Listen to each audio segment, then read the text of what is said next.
Hello, it's Sean Zinn, the Connection Machine, aka the Insurance Doctor. This is live number 41 on the year, and I'm always about providing value, helping you take yourself, your business, your life to higher levels. And I like to bring on guests, and you've seen this guest before because he provides value, and we are all about helping others out there. And as you probably saw, that we're trying to help those that are in the real estate world.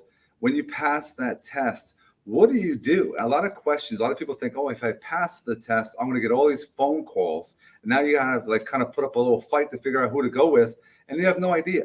So we're going to go over a process of what you should be looking for when you get and pass that test. And we congratulate you. But now you have to make decisions where you are going to work.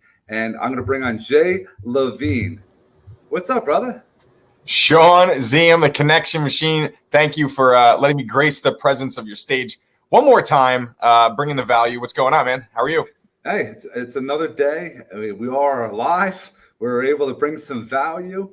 And I enjoy doing this because it's something that is needed. A lot of people, all they do is sell, sell, sell. People know I do insurance. I'm into connections and fitness transformations, but I like helping others first. That's the mindset that I have. And I want to come up with different topics that help others. And I like how you have the similar mindset. So it gels well with us, to help our emerging our ecosystems to learn from us, Love it. Love it. Love it. Well, listen, to me, what you just said is key. It's kind of all the same thing. Sean Zinn, the Connection Machine, is Sean Zinn, the insurance sales representative. But you know what? At the end of the day, it's a matter of serving people first. And if you are able to, there's sometimes, we can get into this in a minute, but there's three different types of people, and you're a connector. And a connector is someone that's incredibly valuable in my ecosystem, in everyone's ecosystem. So sometimes we talk about at 194 is, as we're breaking down our sphere of influences, I'll putting them into categories of like, is this a connector? Is this a salesperson? Is this a maven? I'll explain a little bit in a minute, but who are these people and what leverage do they provide integrally? And a connector like yourself, when you bring value to someone, when you connect two people that can do business together, that can have a relationship, when you create a shared experience for them, they look for you for other things. Insurance might be one of them, but it's not Sean the insurance salesman. Sean the insurance salesman is boring. No offense. Jay the realtor, boring. But when I'm bringing you into a room with exciting people and making meaningful connections in your life, then that's when reciprocity with integrity kicks in, and the universe answers back. So Sean, thanks for having me here. Thanks for being a connector, and let's see what we can do to help people on this fun Friday. Hell yeah, man. And like you said, being a connection, being a resource to others is where everyone's mindset should be. Not just, what am I going to get from this call? I'm going to sell this person on this call. No, find out, go deep, see what's going on, how you can help them. Is there pain points in their life? And that's where you are very, very valuable. So I definitely appreciate you. I appreciate your team, and I definitely appreciate the knowledge you bring. And I love the terms that we utilize too. And I like, connections and ecosystem mergers. And these are things that, guess what, guys? You remember us because of what we're talking about. So words are very important. So some of you don't realize that. You think you don't have to be an amazing public speaker, but the more you do it, you become better at it because you're practicing. So those that are afraid to get in front of video, get in front of video. You watch. People know what you look like when you're going to go on that meeting anyway. You might as well start doing it now. So what we're talking about today, I want to see and help those real estate agents that just passed that test. They studied for a couple weeks, couple months, depends on how smart they are. And it really is, are they smart, or do they learn how to pass a test? But now they have the pass. What do they do now, Jay? So that is an interesting question. It comes up quite a bit. And there's, I would say, a lot of different opinions out there. And I don't want to say there's really any wrong answers. There's a lot of different things that you can do. We touched on your sphere of influence. I definitely recommend going through, and again, this is pretty, 101 stuff, but, going through your direct sphere and seeing who you can reach out to right away, just to let them know that what you're up to and what life changes you've had.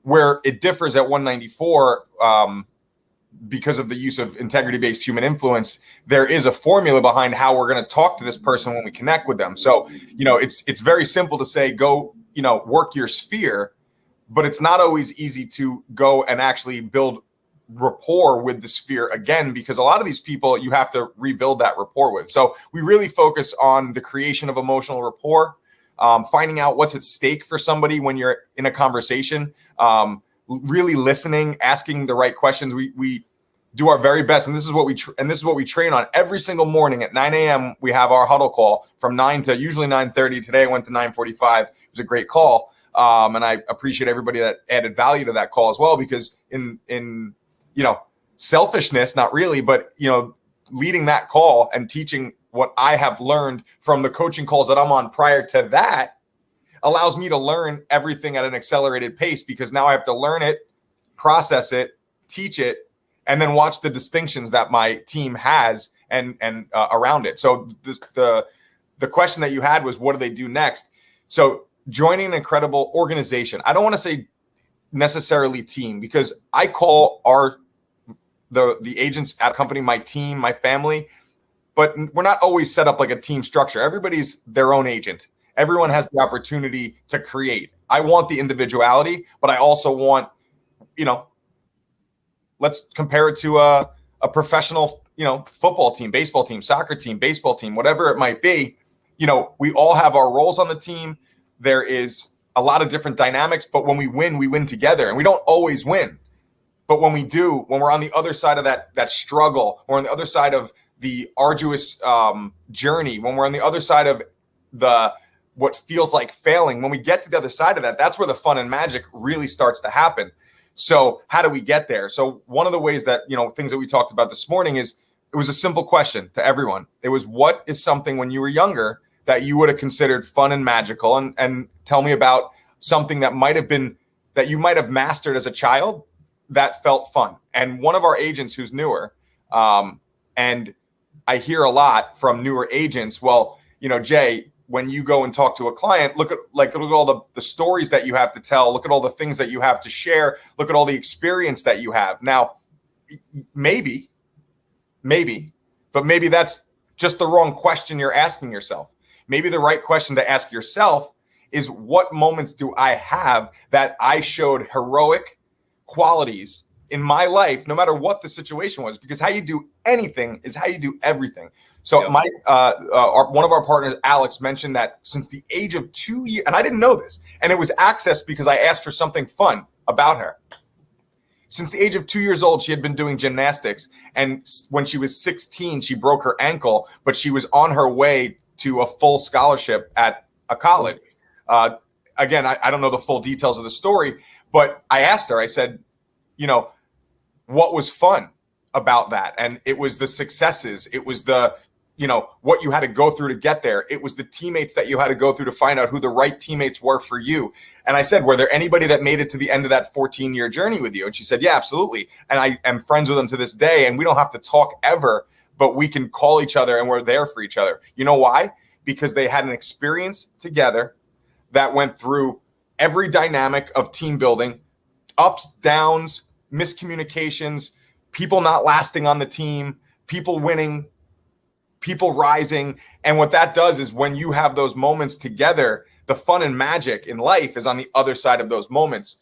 So I told her, I said, am I correct about saying all these struggles that you had to get through to get what kind of person it would be? Sean, let me ask you a question. What kind of person do you think it takes to do gymnastics for 14 years, hours a day, tournaments all over the place, money, time, energy? I mean, what kind of dedication do you think that takes?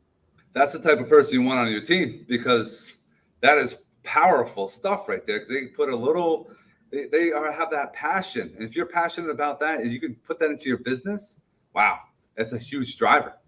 Now, Sean, so if we can turn that around a little bit, now we talk about something called our heroic unique identity, our heroic characteristics. What about us makes us who we are that we want to share with other people? And there's I guess a fine line between ego and bragging and benefit throwing, people would say, but I don't think it's a fine line.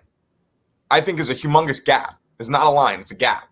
When you build rapport, when you ask people about where they've been, where they're at now, what are their future goals? What are some of the things that are working? What are some of the things that aren't working for you? What are you truly looking to say yes to in your life? What's at stake for you in what you're doing, and then being able to sum that all up, validate them, acknowledge them, and wrap it in a package to give back to them so that they feel acknowledged, they feel heard, they feel like what they said mattered to me.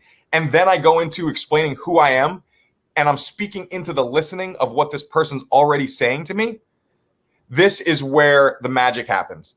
And when you have a story, or when you have something to share, like for 14 years until a tragic injury to my ankle, shattering bones, I was on a pace to go to a Division I college with a full ride because since I was 2 years old, I had the passion, the dedication, the drive, the determination, the blood, the sweat, the tears, everything that I went through to get to that point.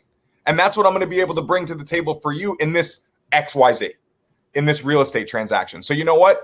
She might have sold one rental so far in her real estate career, but if she approached the situation like that and conveyed who she is after finding out who they are and what it's all about and what's at stake for that person, why the heck would you not want somebody representing you that has the drive, the passion, and the ability to have a potential full ride at a Division I gymnastics college or college?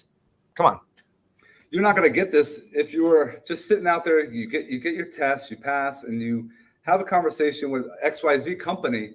You're not going to go as detailed. No, you knock down these conversations you're going to get with Jay and his team. And what they're talking about is they're all about helping others. They're finding out their whys. They're seeing what drives other people. It's not all about getting commission checks. It's all about, having that community, because it's all those wins he's talking about. He has these calls that everyone's on, but you have to have that passion. So if you call somebody and they say, oh, come, and they're recruiting you, and it's all about them being added to a team, that's not selling real estate. That's just being part of an MLM.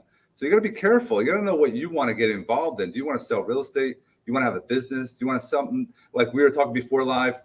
Do you want to be able to, at some point, move away from the business and let it run itself and have copycats or mini-me's that you create, or connection machines that I can step away? And I know if they're talking to this person, that's the same if they're talking to me.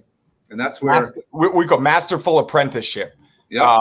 Because you know what? You have to model. You have to find people that are successful in the business that you want and model. And yes, there's time for innovation, as long as it's not too much of a deletion or a dilution or some kind of distortion of what's working.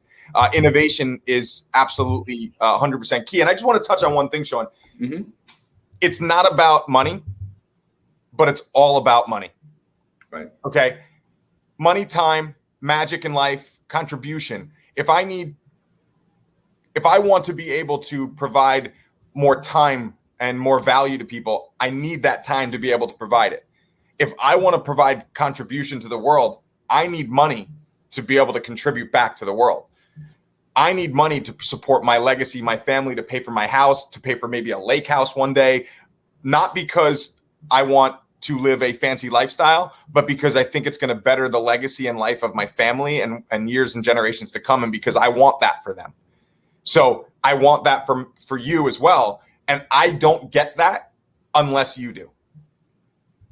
I do not get that unless you do. And over the last 2 years, the biggest distinction I've had since starting 194 with my wife and co-founder and partner is that, as wonderful as it is to sell a lot of real estate and to build something for yourself as a realtor, for us, I don't want to be known as just an amazing realtor. I want to be known as, when you come to 194, you're successful. And that's what we do. We're changing the shift. We're shifting the paradigm of success within our brokerage first. And you can, we unfortunately, because everybody's busy, or fortunately, because everybody's busy, I didn't have somebody to bring on with us today. But, some of the things and the creativity that we do at 194 isn't like anywhere else. And I can promise you one thing, and this is no ego, so I say this with the utmost integrity. I promise you're not going to get this training anywhere else. I promise. You know why I know that? Because the company that I train with is becoming larger and larger and larger every single day and gaining tons of momentum. But in my world right now, I know I'm one of the very few in this area to have this type of training. And you can definitely see the results when you talk to the team. And for those that are out there, you're watching it now, #live. If you're on the replay, #replay. share this live. If you have friends that are in the real estate world that just passed their test, have them reach out to Jay. Have a conversation. He should be one of the three, maybe. If you have three people you have to always interview, what have you, have a conversation. I know he's going to put you, and as you just heard it, he wants you to be successful. You're not just a number. You're a human being, and they want you to be the best that you can be. So reach out to him. He's 201-906-0519. If you guys have questions for us, definitely drop them in the comments. Again, share this live, put it out, send it to a messenger. Anyone interested in real estate, we would love to have conversations with. Jay, I appreciate you coming on, brother. Again, we'll be definitely doing this, in the near future. My pleasure. One more thing, Sean. What's up? What is something that you, as a child, thought was fun on this Fun Friday? What's something that is that you'd like to share? I'd love to know. Give me something that you got. What I thought it was fun. I liked, honestly, Project Adventure in high school. We always had the ropes climbing and all that. It's not just I'm all about sports. But that's a different type of thing, because now it's you against you. Can I do this? Can I go across this line with these ropes with a harness on, which I'm also afraid of heights. So getting over that fear, doing things, trying different things with Project Adventure growing up, I thought that was phenomenal. I did so much, and I went to the top of the wall, etc. And it just drives you. And it's just like, shit, I was able to do that. And it's all about mindset. That's why I'm always preaching. And that's why I'm around people that preach mindset, how important that is. Now, and that story, thank you for that share, is not just a moment of fun for you, but it's also an access into your characteristics that you portrayed in overcoming your fear, in working together, in your just fun craziness and, maybe wildness as a teenager. So all these things display characteristics that when you speak into this and when you tell people these stories about who you are, I mean, it could be as easy as a story like that. But what it does is even asking that question brings new accesses. So you know what? When you're in the real estate game for the first time, what I would tell you is definitely talk to a good team, but meet new people every day with intentionality. Meet someone new and connect, and then find out ways to add more value, build relationships, and watch the magic happen. And again, there might be a few other distinctions along the way. You can call me for those if you're interested. It's awesome. Guys watching, please share and have yourself an awesome Friday. Later, guys.